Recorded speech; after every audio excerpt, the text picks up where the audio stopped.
Anantapuram railway స్టేషన్లో తుపాకీ misfire అయిన ఘటన కలకలం రేపింది. ప్రయాణికుడి చేయి తగిలి ఆర్పీఎఫ్ కానిస్టేబుల్ చేతిలో ఉన్న తుపాకీ పేలినట్లు తెలుస్తోంది. ఈ ఘటనలో ఇద్దరు కానిస్టేబుల్స్ కి గాయాలయ్యాయి. గాయపడ్డ వారిని వెంటనే ఆసుపత్రికి తరలించారు. ఇదే విషయానికి సంబంధించిన మరింత సమాచారం మా ప్రతినిధి జగదీష్ అందిస్తారు. జగదీష్ చెప్పండి, ప్రస్తుతం ఆ కానిస్టేబుల్స్ పరిస్థితి ఏ విధంగా ఉంది?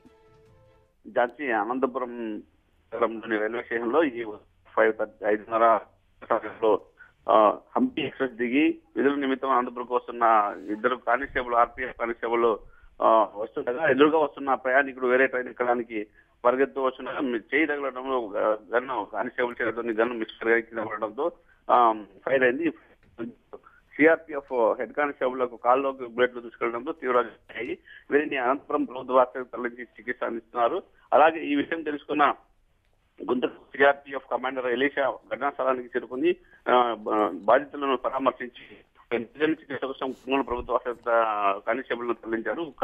ప్రస్తుతం కర్నూలులో వీళ్ళ పరిస్థితి మాత్రం బాగానే ఉంది, ఏం భయపడాల్సిన పని లేదని డాక్టర్లు చెప్తున్నారు. Jhansi. Right, thank you Jagadish.